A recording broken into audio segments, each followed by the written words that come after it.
이강인 대국민 사과, 축구협회 정말 못났다.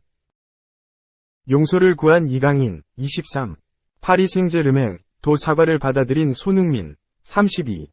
토트넘 호스퍼, 도 미소를 되찾았다. 황선홍호가 태국전을 앞두고 힘차게 최종 담금질에 나섰다. 황선홍 임시감독이 지휘하는 대한민국 축구대표팀은 21일 오후 8시 서울 월드컵 경기장에서 태국과 2026 국제축구연맹 FIFA 북중미 월드컵 아시아 2차 예선 C조 3차전을 펼친다. 현재 한국은 2전 2승, 승점 6으로 조 1위에 올라있다. 태국은 싱가포르를 잡았지만 중국에 패하며 1승 1패, 승점 3로 조 2위다. 중국과 승점은 같으나 골득실에서 앞서고 있다. 대표팀은 경기를 하루 앞둔 20일 오후 서울 월드컵 경기장에서 마지막 담금질에 돌입했다. 이강인을 포함해 23인 완전체로 소화하는 첫 번째 훈련이다. 이강인은 전날 오후 인천공항을 통해 귀국하느라 19일 진행된 비공개 훈련에 참여하지 않았다. 황선홍호는 미디어에 공개된 15분 훈련 동안 화기애애한 분위기였다. 지난 2023 아시아 축구연맹 AFC 카타르 아시안컵 도중 손흥민과 이강인이 충돌한 뒤 첫 소집인 만큼 어색한 기류가 흐르지 않을까 하는 걱정이 있었다. 그러나 선수단은 웃음꽃을 피우며 우려를 잠재웠다. 다소 무거웠던 앞선 18일 공개 훈련과 비교하면 다들 상당히 밝아진 얼굴이었다. 훈련 전 이강인이 공개적으로 사과하는 시간을 가졌다. 그는 무리에서 따로 빠져나와 마이크 앞에 선 뒤 2023 아시아 축구연맹 AFC 카타르 아시안컵 도중 주장 손흥민과 충돌한 사건에 대해 사과하며 심경을 밝혔다. 미소와 함께 나타난 이강인은 이렇게 많이 찾아와 주셔서 너무 감사드린다. 먼저 이렇게 기회를 주신 황선홍 감독님께 감사 인사를 드린다. 라며 말문을 열었다. 두 손을 가지런히 모은 이강인은 아시안컵 기간 동안 너무 많은 사랑과 많은 관심, 그리고 많은 응원을 해주셨다. 그런데 그만큼 보답해드리지 못하고 실망시켜드려 너무 죄송하다는 말씀을 드리고 싶다. 라고 고개 숙였다. 끝으로 이강인은 이번 기회로 너무 많이 배우는 기간이다. 모든 분들의 쓴소리가 제게 앞으로도 큰 도움이 되고 많은 반성을 하고 있는 기간인 것 같다. 라며 앞으로는 좋은 축구 선수뿐만 아니라 더 좋은 사람, 팀에 더 도움이 되고 모범적인 사람이 될 수 있도록 많이 노력하겠다. 그런 사람, 그런 선수가 될 테니 앞으로도 대한민국 축구에 많은 관심과 많은 응원 부탁드린다. 라고 덧붙였다. 사과를 마친 이강인은 90도로 허리 숙여 인사했다. 또한 그간 갖고 있었던 마음의 짐을 덜어낸 듯 한 차례 웃은 뒤 코치와 함께 회복 훈련에 돌입했다. 이강인은 동료들과 따로 천천히 경기장을 돌면서 몸을 풀었다. 그런 뒤 경기장 한켠에서 피지컬 코치와 스트레칭을 통해 컨디션을 끌어올렸다. 그는 훈련 공개 시간 15분이 끝날 때까지 코치와 패스를 주고받는 등 따로 훈련하는 모습이었다. 이강인을 제외한 나머지 필드 플레이어들은 두 그룹으로 나뉘어 공 돌리기를 진행했다. 실수가 나올 때면 큰 웃음과 장난 섞인 질책이 오갔다. 주장 손흥민의 목소리가 경기장에 울려 퍼지기도 했다. 그는 여전히 오른쪽 손가락에 테이프를 두른 모습이었지만 밝게 웃으며 훈련을 소화했다. 황인범이 발목을 부여잡고 쓰러지기도 했으나 다행히 큰 부상은 아니었다. KFA 관계자에 따르면 그는 금방 일어나 다시 훈련에 복귀했다. 이강인도 워밍업 끝난 뒤 시작된 전술 훈련에 정상적으로 참여한 것으로 알려졌다. 황선홍호는 태국전을 하루 앞두고 특별한 부상자 없이 23인 완전체로 발을 맞췄다. 어수선했던 팀 분위기도 많이 회복됐다. 이강인이 동료들이 모인 자리에서 다시 한번 사과하며 분위기를 바꾼 것으로 전해졌다. 손흥민은 강인이가 모든 선수들 앞에서 자기가 어떤 행동을 했고 뭘 잘못했는지 진심 어린 사과를 했다. 선수들도 잘 받아들였다고 생각한다. 사과하는 용기 있는 자세를 보여줬기 때문에 잘 받아줬나 싶지 않다. 우리가 더 똘똘 뭉칠 수 있는 확실한 계기가 생긴 것 같다. 걱정만큼 분위기가 나쁘진 않다, 라고 밝혔다. 황선홍 감독도 같은 얘기를 내놨다. 그는 분위기는 나쁘지 않다. 우리 홈에서 하는 경기이고 팬분들께 하나된 모습을 보여드리는 게 중요하다, 라며 무엇보다도 하나된 모습이 중요하다. 동료들이 이강인과 여러 가지를 합심해서 풀어내고 더 마음을 열고 화합하는 게 중요하다. 운동장 안에서 그런 모습이 나와야 한다. 내일이 그날이 되길 기대한다. 라고 강조했다. KFA 관계자 역시 이강인이 어제 선수들과 미팅도 하고 먼저 가서 인사도 했다. 아직 조금은 어색하긴 하다. 원래 하루 이틀 대표팀에 오면 어색하기 마련이다. 게다가 사건도 있었으니 더 어색했을 것이다. 서로 노력하는 모습이 보이고 있다. 라고 귀띔했다. 이제는 황선홍 감독의 말대로 경기장 위에서 행동으로 보여주는 일만 남았다. 다이어 때문에 이적 모색, 오른쪽 화살표, 세시비 사려면 팔아야, 김민재. 메뉴행 고민은 당연한 수순, 좋아하지 않을 상황. 스페인의 스포르트는 20일, 한국 시각, 바이에른의 괴물은 어떻게 되나라며 김민재의 상황에 주목했다. 스포르트는 바이에른은 지난 여름 계약에서 마스터 클래스를 데려왔다. 그들은 나폴리에서 세리에 A 혁명을 일으킨 한국의 괴물 김민재와 계약했다.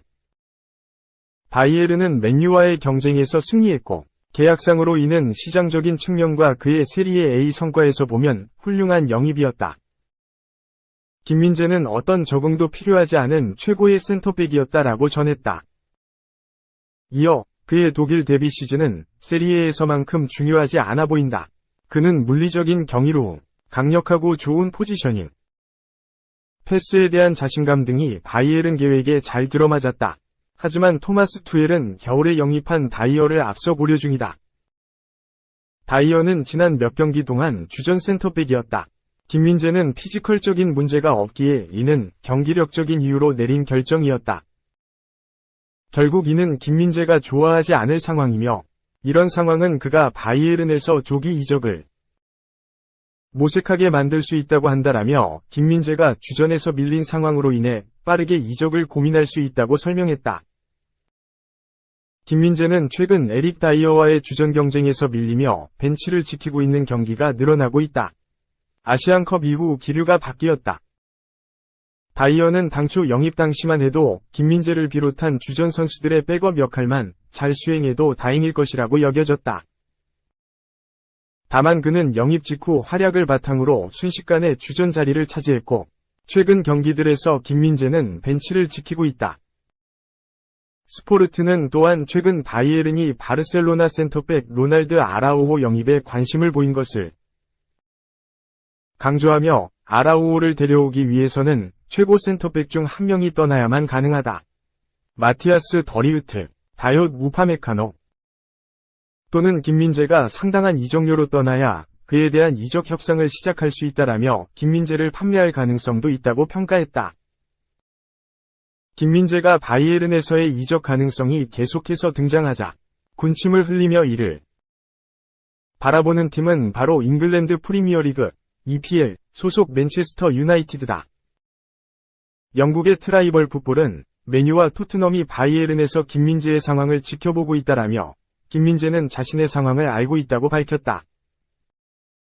그는 최근 경기에서 벤치에 남아있다.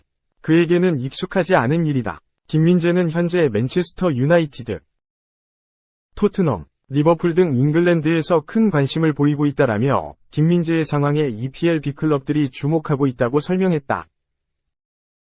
EPL 구단 중에서도 맨유의 관심이 가장 크다.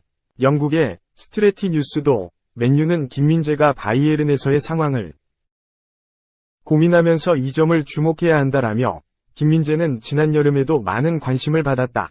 현재는 다이어에게 밀려 벤치에 머물러 있다. 이는 그가 익숙하지 않은 일이며 맨유에는 수준급 수비수가 부족하다. 맨유가 다시 문을 두드려보는 것은 어떨까? 맨유는 이런 상황을 기회로 여겨 김민재의 에이전트와 접촉해야 하고 그가 올드 트래포드로 향할 의향이 있는지 알아볼 수 있다라며 맨유가 여전히 김민재 영입에 관심을 보일 수 있다고 언급했다. 영국의 유나이티드인 포커스도 맨유가 놓친 스타가 벤치행에 대한 충격을 인정하지 못했다라며 맨유는 유망주에 대한 우선순위를 두고 영입할 계획이지만 기회가 있다면 최고 수준의 인재에게 올인하지 않을 것도 아니다. 예를 들어 빅터 오시멘과 그의 나폴리 전 동료도 어떠한가? 맨유는 이미 김민재를 한 차례 놓쳤다. 그의 바이에른행을 막을 힘이 없었다. 하지만 이제 그의 이야기에 한 장의 이야기가 더 있을지 궁금해지고 있다라며 김민재의 벤치행 이후 그의 이적 가능성에 주목 중이라고 전했다.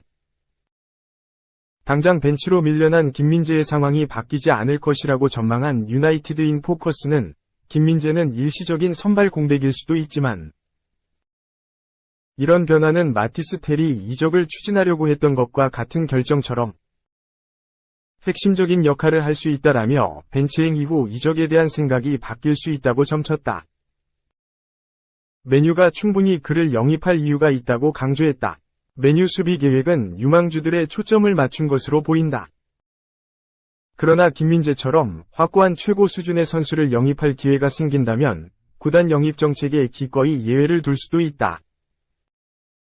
과거 루치아노 스팔레티 감독은 김민재가 최고의 센터백이라고 말했다. 또한 그들이 말했듯 폼이 일시적이더라도 수년 동안 김민재를 본 사람이라면 그가 가진 클래스의 영속성에 대해서는 의심의 여지가 없을 것이다라며 맨유가 그를 영입할 이유는 충분하다고 언급했다. 맨유는 이미 지난해 여름에도 바이에른과 함께 김민재의 가장 유력한 행선지로 점쳐졌다. 이탈리아 유력 기자인 스포르트 이탈리아 소속 알프레도 페둘라 등이 김민재는 맨유와 회담을 가질 것이라며 현 소속팀 바이에른보다 맨유행을 높게 점치기도 했다. 일부 매체는 맨유는 중앙 수비수를 영입하기 위해 시장에 나와 있다.